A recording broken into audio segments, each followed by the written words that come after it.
Yeah, good man. I'm good. How's things with you? Yeah, good. Can't complain. You ready for some FIFA? Damn right. Damn right. Okay. How have you been? Yeah, I've been good, man. I've been good. Trying to kind of keep it as normal as possible. I'm still working full time in the office, so that hasn't really changed things. So it's been good from that point of view. But yeah, no, busy. How about yourself? That's good. Yeah, no, fine, thanks. Can't complain in the grand scheme of things. Yeah, it's been a weird time, isn't it? Lockdown too.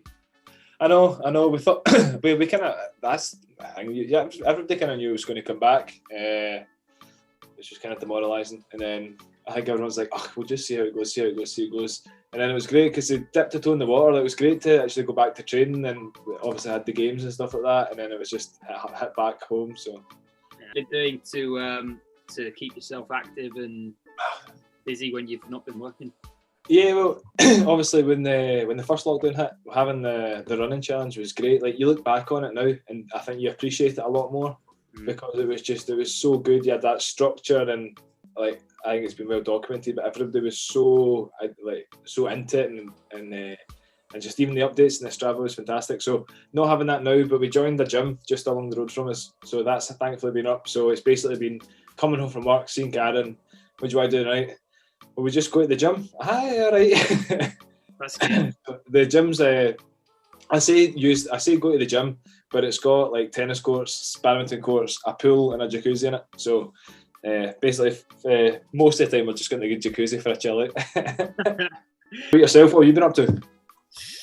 It was a bit of a. I'm missing the football, to be honest. Yeah. But I've been able to crack on with most of my PhD, and a bit like yourself, my other work has been really busy, so that's been keeping me out of trouble. Good. So it's been positive in that respect. I've had something to focus on, which has been good. Not having any distractions. Yeah, of course. From stopping me from crack on with my thesis and stuff. So good. Yeah, that's been good. Just missing that kind of like, bit of energy in the evening, that little bit of release in the evening, that kind of getting the endorphins going and all of that. So definitely. I mean, it's the two things. Like I think it's fine going to a gym or going out a run or something like that, but see that even if you're just like running, like knowing somebody's relying on you, or just that kind of wee extra bit, but also that social aspect. Like I think we're quite lucky. We're a team that we are all really good friends, and it's great. Like as much as hard work we put into training and stuff like that, we all still manage to have a good laugh and stuff. So you do miss that aspect. And you're a bit like me. You got an iWatch during lockdown, didn't you? Yeah. No, it's been good, man. It's been good. It's I don't know how my life functioned without it, to be honest. I only recently discovered all the different interfaces on it, so I've now got the Mickey Mouse one. Nice one. Yeah. I thought, I love it. I didn't thought you might be able to like customize it so you could just have like a picture of Mark Noble and have his Cockney accent just telling you the time. That would be brilliant. That's a great idea. Maybe I could make my millions doing that, actually. Money making strategy. Is Scotland your go-to team on FIFA? Yes and no. I would say it's because you can't go Thistle, which is quite depressing. I was going to ask a bit, yeah. And I think that's going to change for the next wee while. So, have Thistle ever been on? Yeah, aye, Jenko, remember we were only in this. We were only in the top league we were top 6. Remember, like 4 years ago.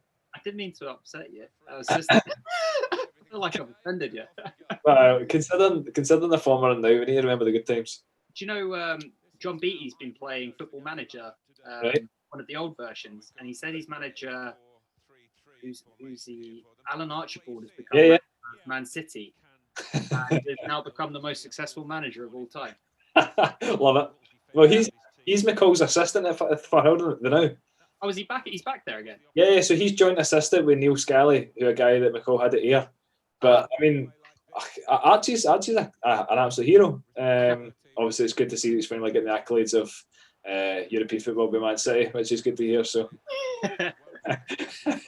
long may it continue. Are you missing Thistle right now? Oh yeah. I mean, it's been great. Like the the stream's been good. Like the Pixel, I always forget the boy's name that came up with the system, the software. But the kind of system that's in place that a lot of the lower league teams have went for has actually been okay. We played Cove a fortnight ago up there, so paid for the stream. So it was only a tenner, which was quite good. But like we had, I think it was 10 minutes to go. Brian Graham was through in goal, and it just started panning back to their goalkeeper. And you're thinking, what's going on here? I'm still confident. Oh, that's a ball. What a ball that was. Who played that? That's ridiculous. Oh no, come on.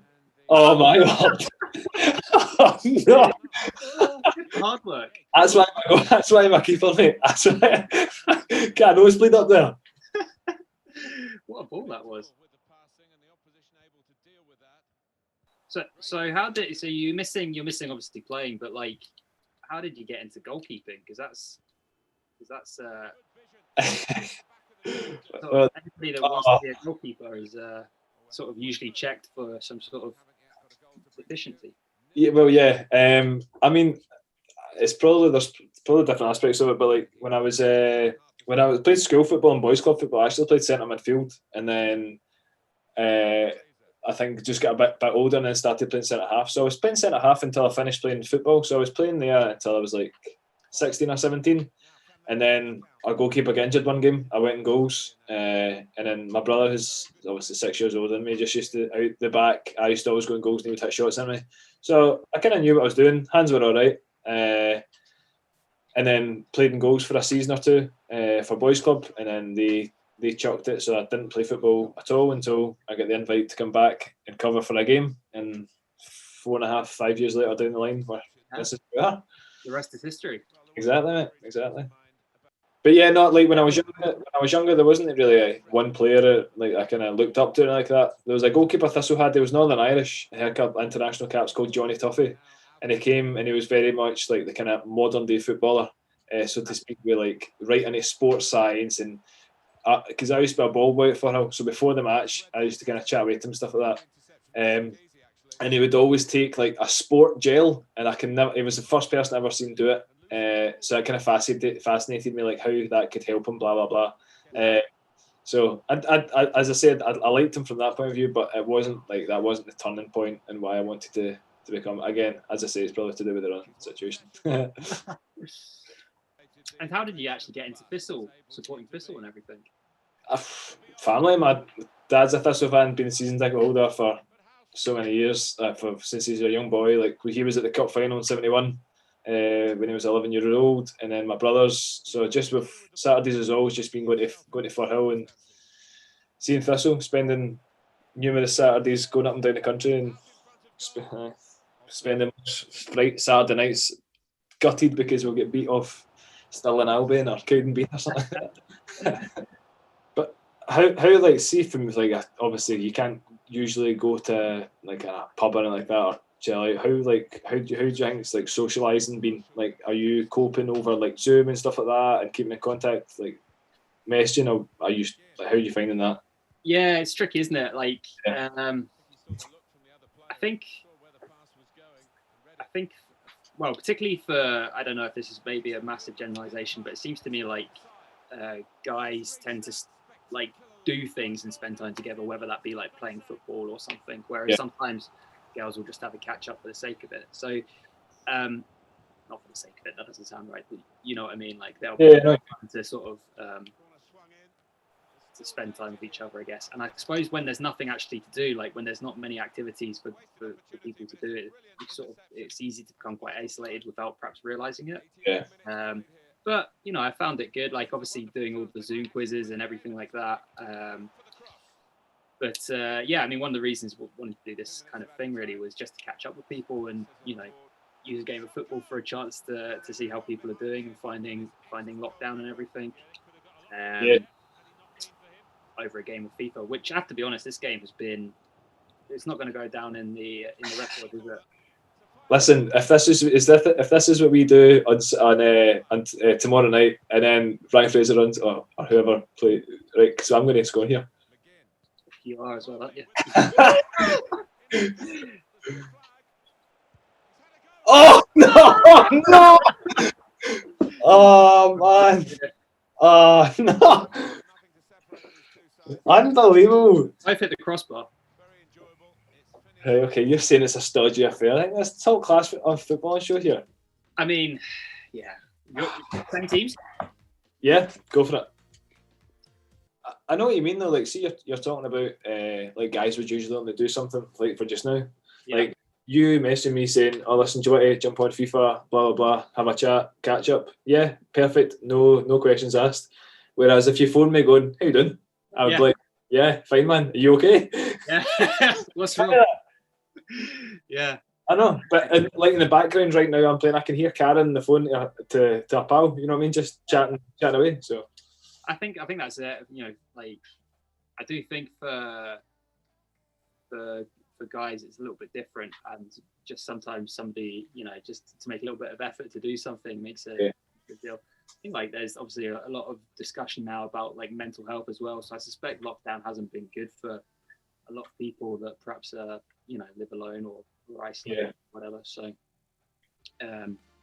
yeah, it's always good to just sort of reach out, isn't it, and see how people are doing and finding things. yeah, no, definitely, because it is. I mean, it could be like as you say, it's and maybe if you see somebody at football and maybe I don't know, like they don't or they're not as chatty as normal, then that's when you can go, everything okay, mate? Are you all right? And then that's when they've got the opportunity to then open up. But if you're not having that opportunity, it's a lot more difficult to maybe not find out an answer, but just to kind of see if everything is all right through a message, because you don't want to be kind of going into their life and try to find things out. You just want to make sure everything's all right. So yeah, I know what you mean. It is difficult. And I think as well, you know, like actually physically going to a football match, because you go with your family, and like this was a big part of your family life, and you know, physically spending that time with family members is really a great way, you know, like a way to bond and socialize and everything. So a lot of people will be missing that. Yeah, I mean that's the thing. Like even just like playing football, everything. Like you know yourself, going to training with us or going to a game. It's not 90 minutes. It's not an hour. Or you're booking. It's getting there. It's chatting to guys before it. It's talking about the football that's maybe in the telly. It's it's talking about that result on Sunday that we had, or that penalty that your striker missed, or whatever like that. It's all that, and even like going to the football on a Saturday. It's not 3 o'clock. It's meeting your pals at 1 o'clock at the pub, or it's getting a bus, and going up to all sorts of places up north, whatever. So yeah, absolutely. Yeah. Did you get Zoom quiz fatigue by the end of it? Oh yeah, yeah. I was fed up with my dad asking me the capital of a different country. Oh, David Marsh.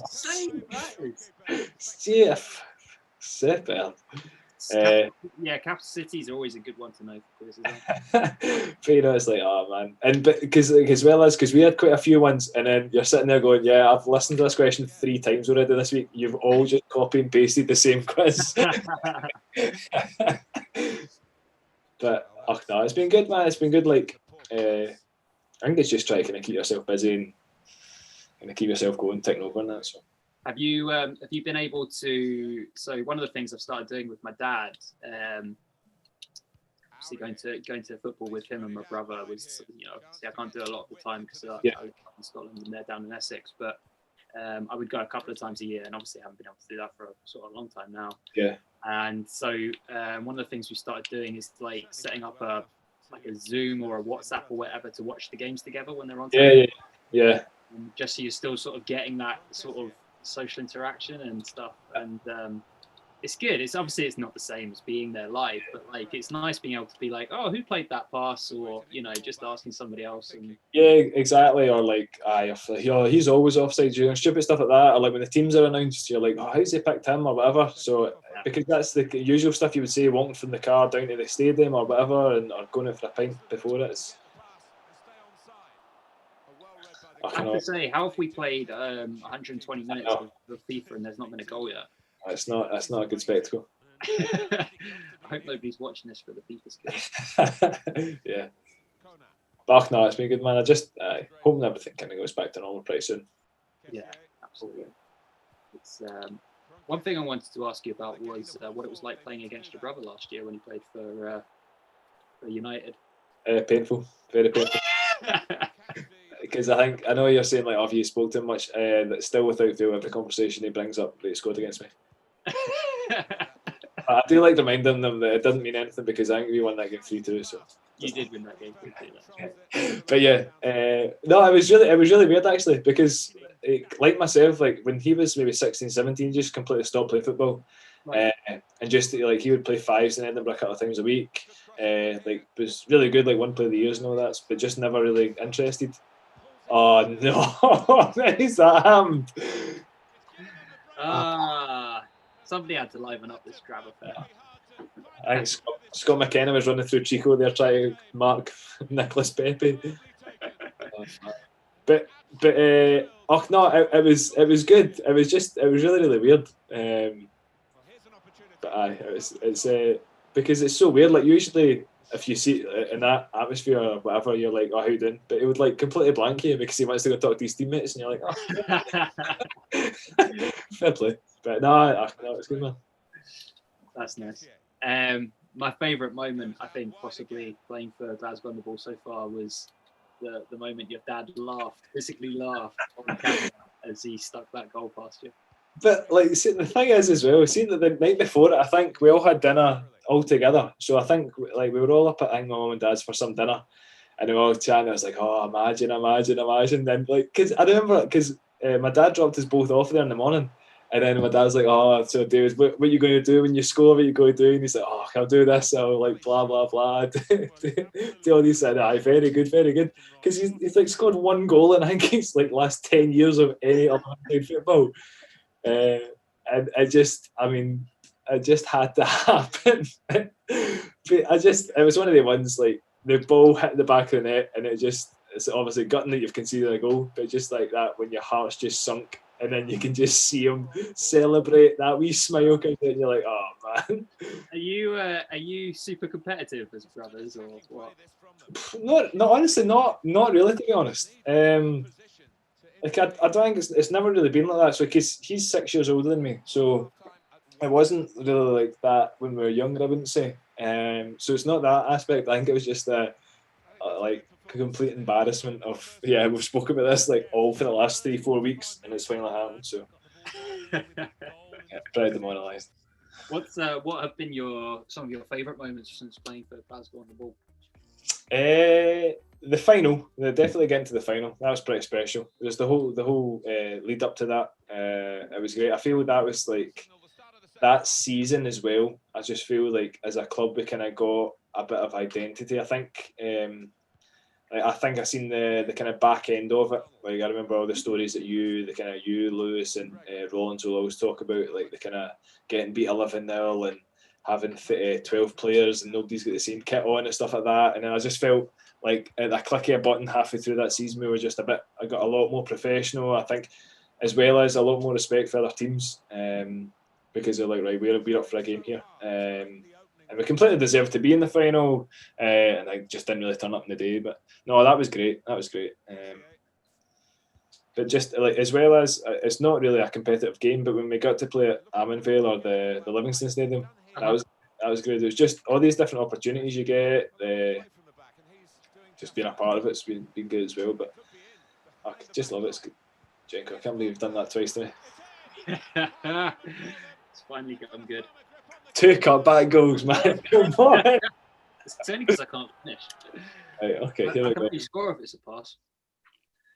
So I know, obviously, the first season you guys had was the season pass. So what? Like, I know it's like how did you find the kind of coaching side playing at the same time, kind of helping out with everything, like not club secretary, but being a big part of all that kind of stuff as well? How did you find coping up with all that?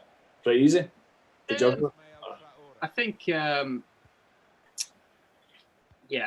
I'm being honest, I'm not, my forte probably isn't in coaching. Right. I'm not really a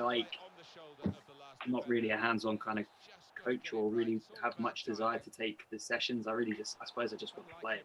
Yeah.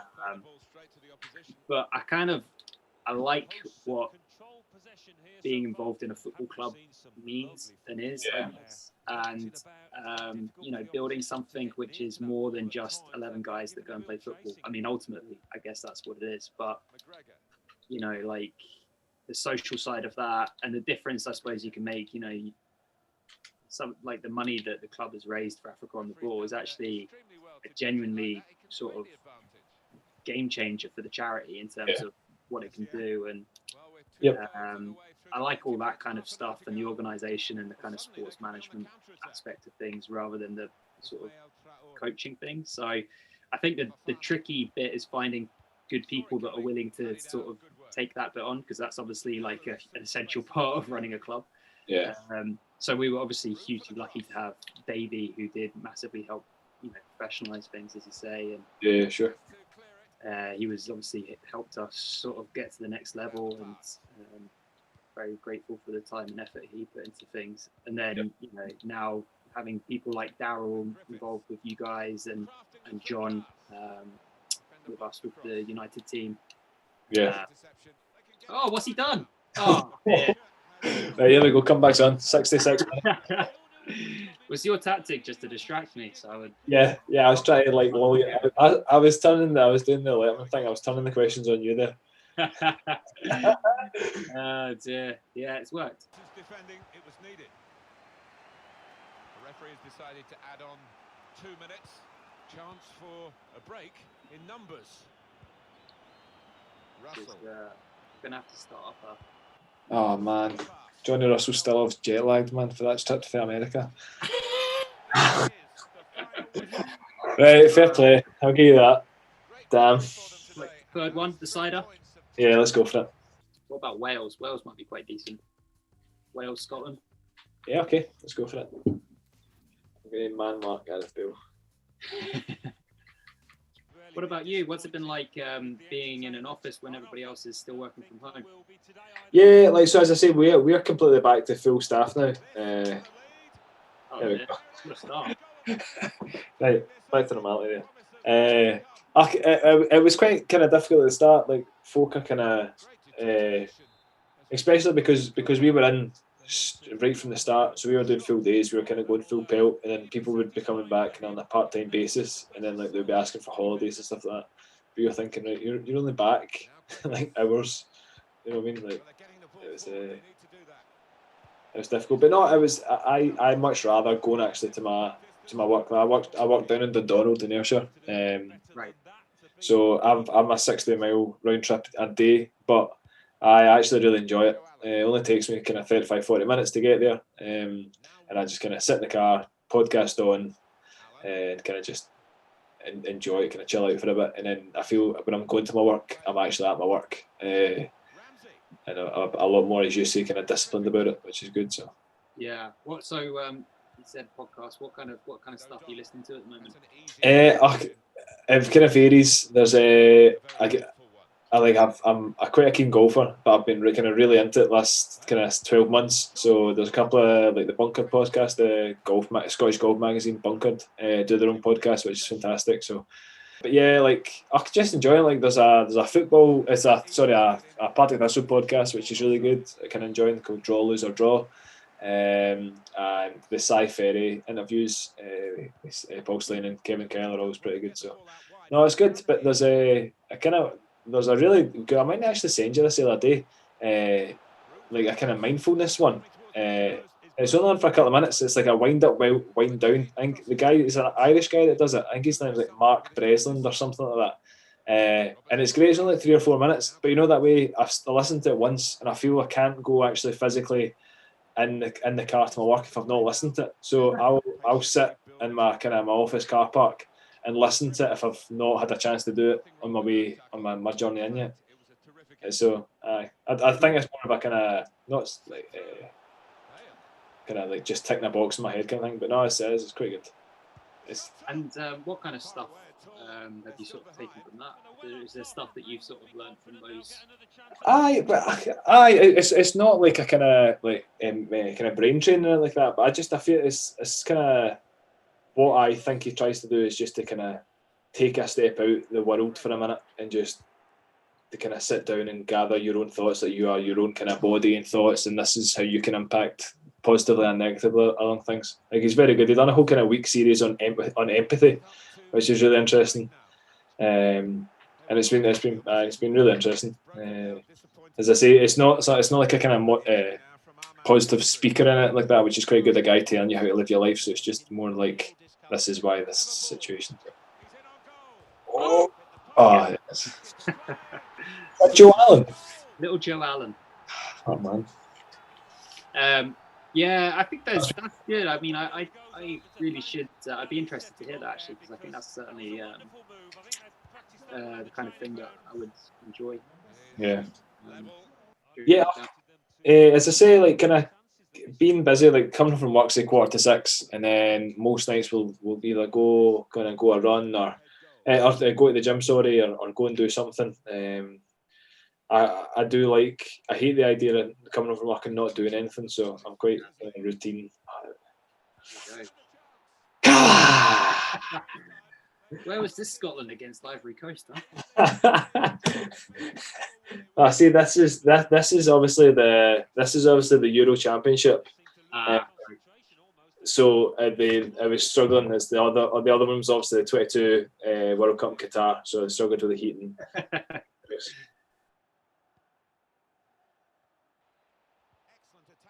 So apart from, like, obviously without going to be able to go to training or kind of normal, like even going down south to see family and that, like, what have you kind of been doing? Have you been out walking a lot, or what do you feel?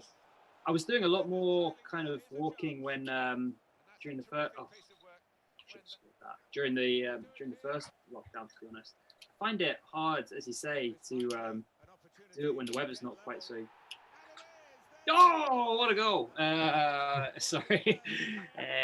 During the second one, when it's wet and cold and whatever. So, I think I started the Scrubs box set from the start again. That kept me thoroughly entertained for a good wee while, and now I've sort of started this terrible habit of watching old West Ham season reviews that I've had on DVD. So that's been keeping me busy as well. Sort of reminiscing about what a great club West Ham could have been. Yeah. I was watching one yesterday, and this was the squad West Ham had. I remember this is when I was probably going to watch West Ham the most, when I was I suppose an early teenager maybe. Right. This is the squad they had. They had David James in goal. Right. They had Stuart Pearce, Nigel Winterburn, Rio Ferdinand, Michael Carrick, Joe Cole, Frank Lampard, Jermaine Defoe, Paolo Di Canio, Trevor Sinclair. They had Freddie Canute as well. It was just an unbelievable squad. And then a couple of years after they got relegated. Yeah, it's crazy, isn't it? I mean, it's just a list of superstars. It's unbelievable, isn't it? Yeah, and most of them come from the academy. So yeah, exactly. You just think if they could have kept hold of them for like a few years, what could they have done? But yeah, I kind of. I suppose that was probably when the big money was coming into English football. So, is he going to win it? Oh, what? Oh, yes. How has he scored that with his head?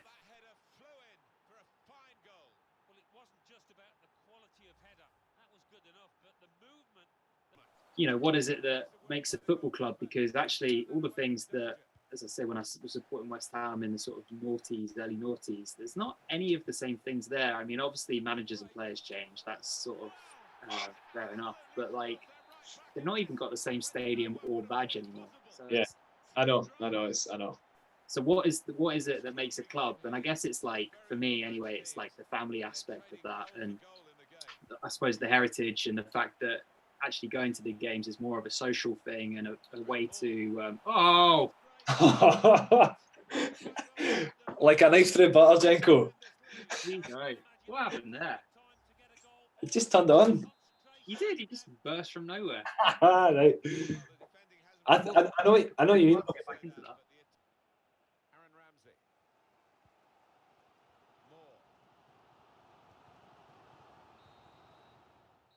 Well done. Good game. But well played. That was good. I enjoyed that. Yeah, no, thanks for that, man. It was good. It's good to catch up. Good to see you. Good to speak to you. Yeah, you too. And we'll do it again some point. Definitely, mate. Definitely. No, I appreciate that. That was good. I was looking forward to that all day. So, no, good to see you, man.